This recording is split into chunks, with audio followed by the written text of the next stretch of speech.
Alright, how we doing, folks? Your boy Marcus 1225 numbers after the name of little games beating action right here, man. Play this bad boy on the Vita, Counterspy. This is one of those commute games, you know what I'm saying? It's one of those like, oh, we got like 16 hours in between like job and work and life and all that. Alright, we'll sit down, we'll play some Vita. We could do that, man. I've actually retired the Vita for the time being right now. I'm reading some books. I'm getting back on my literature gang, you know what I'm saying? So this is actually, I think, the last video game I've played. Now that I think about it, I beat it maybe like 2 months ago, something like that. And once again, you know the drill at this point. I don't really know fully exactly how to transfer over my saves. I kind of think I do, but I don't really know. I never really had my Vita like hooked up to the Wi-Fi. Has anyone even put it on there? All that jazz. So we're starting from scratch over here. I played this on the PS4 that I recorded the footage on. I beat the game on the Vita. This is mission 2. I kind of actually had some unfortunate time trying to record some footage for this game, man. I did the first mission and I did it pretty good. And for some reason, like the file like was corrupted or whatever. And cause I'm kind of doing everything a little bit in advance over here for because Thanksgiving week and whatnot, I'm gonna be out of town, so I was kind of recording all my videos a little bit in advance. And I got the footage. I was all proud of myself. I'm like, yo, I planned this out so well. I got this. I'm a beast. And then I went to go check it, and it actually like didn't record or anything. Or it was recorded, but like the file was like corrupt or something, so it didn't let me like use the footage or whatnot. If you ever made videos, you know what I'm talking about, man. When you get that like file corrupted message or something like that, or when it just doesn't play, and you're looking at them like, what's going on, man? How do I recover this? No bueno. That's why if you're actually like recording something like real on the field, you gotta make sure you got that backup footage. You know what I'm saying? Back it up, back it in. Let me begin. I think that's a song, man. I vaguely remember that. Anyway, Counterspy. I remember this game coming out, and I kind of looked at it, and I hated the art style, and I was like, nope, not gonna do it. In retrospect, I think it was the right call. I ended up getting it for free. It was a PS Plus game, something like that. And that's where this game kind of belongs to me, in that PS Plus game, free game range. For the price of free, this game's dope, like straight up. And even I'd pay probably up to like $10 for it in all fairness. It's pretty good at what it does, but it's limited. This is also, by the way, one of the worst playthroughs you'll ever see of it. I'm very proud, actually, of how bad it was. But we save it at the end. It was pretty gangsta at the end. Normally, I really never got caught while I played throughout this game. I felt it was relatively easy, especially when you start unlocking stuff. So it's cool. Storyline, I don't know. It's there. It didn't really mean much to me, but it was kind of okay. The art style never grew on me. I still don't really like it. Gameplay-wise, it's okay at what it does, a little bit rigid in its rules and whatnot, but you know, you learn to play by the game's rules and adapt to it, and it's fine for what it is. But there is a level of progression kind of system where you're kind of advancing to kind of collect all these different files and whatnot for the purpose of the story.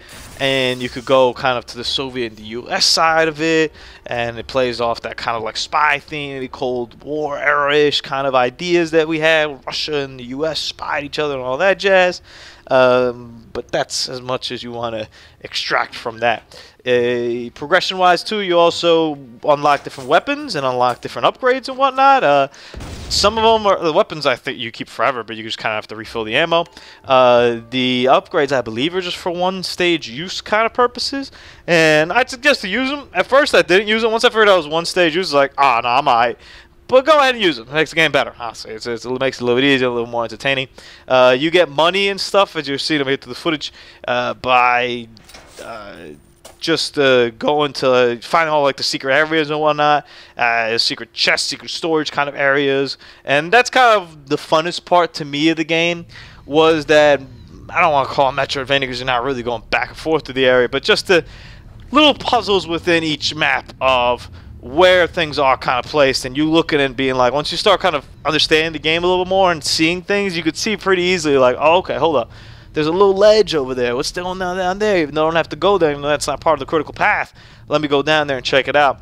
So that's pretty cool. You know, that's little secrets. You know, if I want to go and give it a big comparison, it's like an Odyssey. You know, when you find a moon where you don't expect there to be a moon or something, you're like, whoa!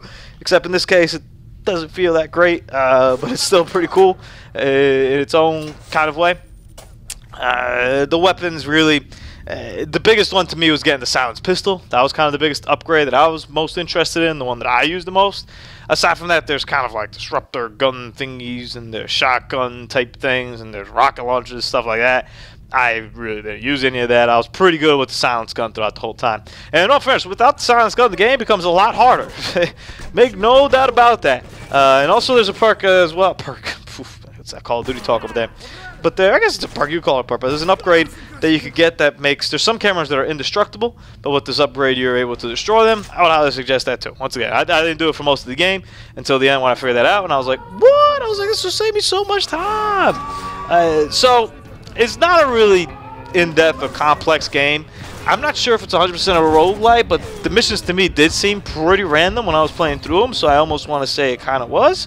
I'd have to look into it, you know. My apologies for not doing a little research on that, but I feel like it kind of was, or at least it always felt to keep things kind of fresh, but at the same time samey, if you understand what I mean. So the maps were kind of all different layouts, and the enemies were kind of different, but there was a certain range of enemies that you're going to see, and the maps kind of ended and started in similar fashions the whole time. It was kind of just in between what was placed what. It's like if you grab Legos, right, and you're building the castle, but like, you know, one of them has like a drawbridge, and one of them like has just a regular bridge, and one of them has like a throne on the second floor, and then there's like a throne on the first floor.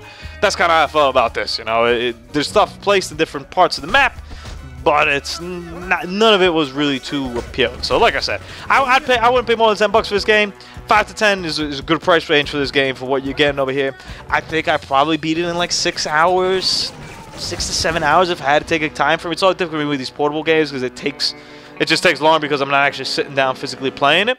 But I'm going to say about 6 or 7 hours. And one cool thing I want to point out about this game, though, is that it compares your stats to your friends, which is pretty tight. And I kind of kept going. I kept going against my other friends over here in PS4, and I kept seeing where they ranked, where I ranked. That was pretty cool. I thought it was pretty neat, and it gives like a leaderboard kind of idea to it.